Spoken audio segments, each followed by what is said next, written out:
Bonjour Magaïgaï. Bonjour, monsieur Sur.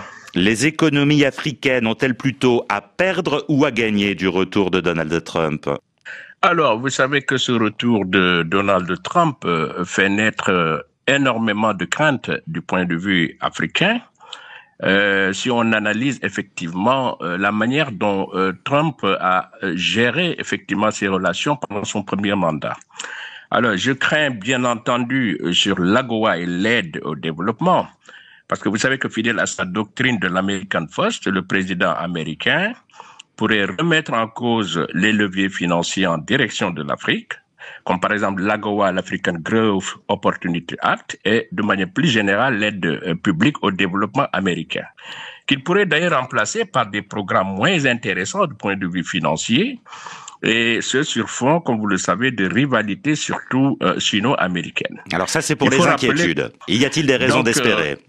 Effectivement, il y a des raisons d'espérer parce que, comme vous le savez, M. Trump est un homme de défi. Certainement, pendant ces 4 années passées dans l'opposition, il sait qu'aujourd'hui, le monde subit 3 points de vulnérabilité. C'est d'abord le conflit donc au Proche-Orient, mais également la guerre russo-ukrainienne, mais aussi le sous-développement persistant de l'Afrique malgré ses ressources naturelles. Comme c'est un homme de défi, il pourrait vouloir faire plus que ses prédécesseurs en faisant, bien entendu, du redressement de l'Afrique un défi personnel de son mandat. Cette hypothèse qui consiste à tirer vers le haut un continent doté de très belles perspectives, mais paradoxalement sous-développé, n'est pas à exclure. Et peut-être que Trump pourrait enfin effectuer également une première visite sur le continent. Alors, vous nous avez parlé tout à l'heure de l'AGOA, l'accord qui exempte de droits de douane un certain nombre de produits africains. Il n'est pas encore sûr à l'heure actuelle qu'il soit renouvelé. Il arrive à expiration en septembre.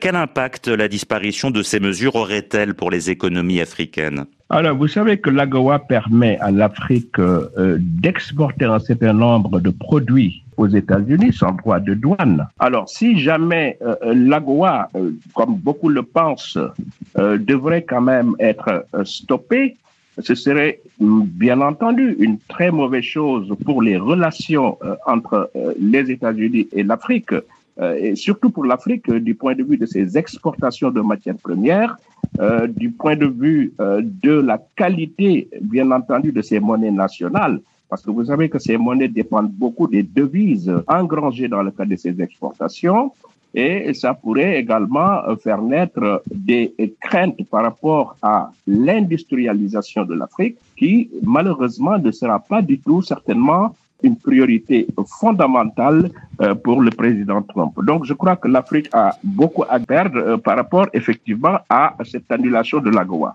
Maintenant, ce qu'il faut dire, c'est que s'agissant des relations diplomatiques, bon, on ne sait jamais ce qui va se passer, mais le nouveau locataire de la Maison-Blanche pourrait, par exemple, au lieu d'une politique de pénétration massive en Afrique, opter pour une stratégie d'écrémage en direction de quelques pays comme par exemple l'Angola, le Ghana, le Nigeria, l'Éthiopie, le Kenya, le Maroc, l'Afrique du Sud et dans une certaine mesure aussi le Sénégal.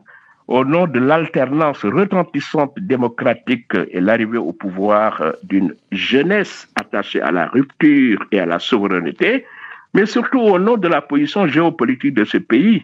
Et c'est dans un contexte d'une part de rivalité avec la Chine, mais également de menaces d'influence de la Russie.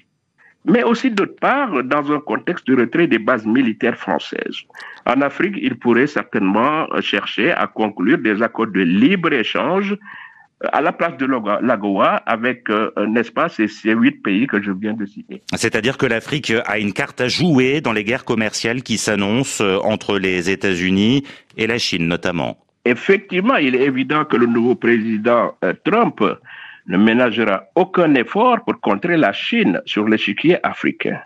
Vous savez que la Chine est le premier partenaire commercial du continent africain, il faut le rappeler. Il importe une grande partie de ses produits, ce continent, n'est-ce pas, et de biens d'équipement, n'est-ce pas, en provenance de la Chine. La Chine aussi, qui est un acteur stratégique dans les politiques d'infrastructure et de financement en Afrique. Évidemment, au nom de cette guerre commerciale contre la Chine, le nouveau locataire de la Maison-Blanche cherchera inévitablement à casser ce cercle commercial chino-africain. Je crains pour ma part qu'il n'accentue certaines pressions sur les gouvernements africains, notamment sur certaines questions stratégiques, comme les télécommunications, les infrastructures ou l'énergie.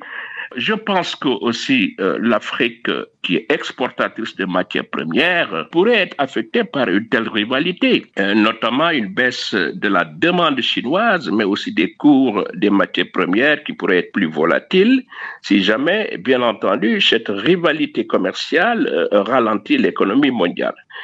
Et enfin, je pense aussi qu'il faut dire qu'une telle rivalité pourrait certainement faire naître de nouvelles opportunités, paradoxalement, pour l'Afrique, en termes de négociation, pour ces pays qui pourraient bien trouver des intérêts face à cette compétition provenant des deux plus grandes puissances économiques mondiales.